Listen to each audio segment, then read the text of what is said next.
We are on the way to the Huon and Tasman Fracture Marine Parks, south of Tasmania. We're here to study deep-sea coral communities living on an unusually large group of underwater mountains known as seamounts. Laying eyes on the hidden world of deep-sea corals is a challenging endeavour. The high-tech camera kit we're using on this seamount survey is the 8th version designed and built by CSIRO over the last 20 years. For Survey Chief Scientist Alan Williams from CSIRO, these cameras are his eyes on the seafloor. This will be the third visit to this area. It was surveyed first in the late 90s and again a decade later in 2006.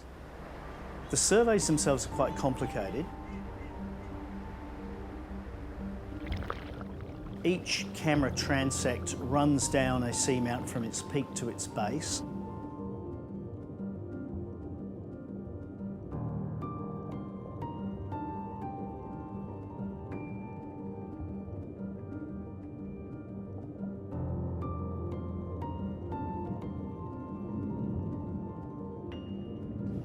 We need careful navigation and we need very careful piloting of the camera platform as it moves through the water.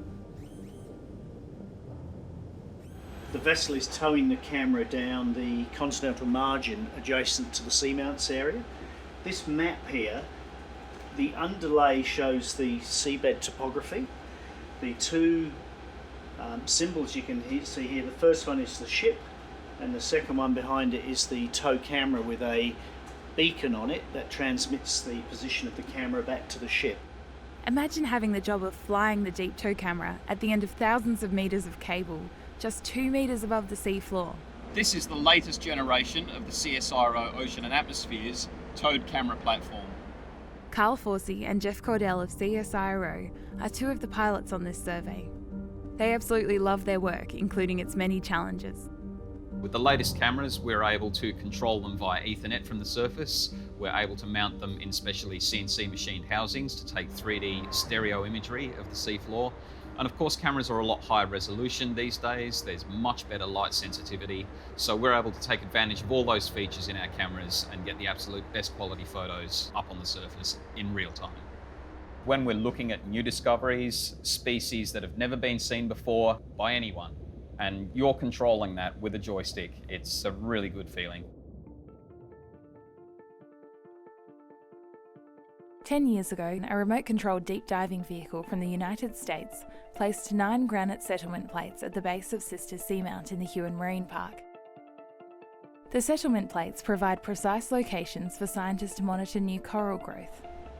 But finding them again in 1,000 metres of water requires the utmost teamwork, dexterity and patience.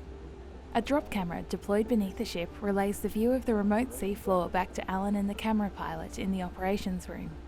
While the pilot can move the camera up and down, the only way to search side to side is to move the entire ship.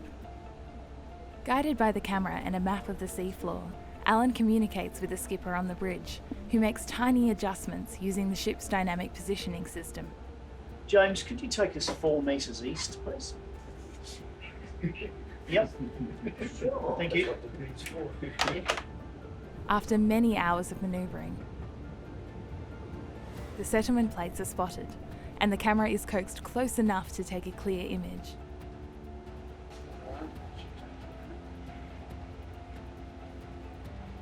Well, we found them. This time, the settlement plates show no sign of new coral growth, confirming the suspicion that these deep-sea reefs will take a very long time to recover from damage. That's a good enough look to conclude there's nothing on it.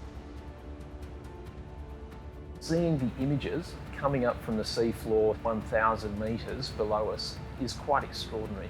All of the information and data that's acquired through these voyages, it's made freely available to researchers all over the country and all over the world to help make decisions about future management of these places and places like them around the world.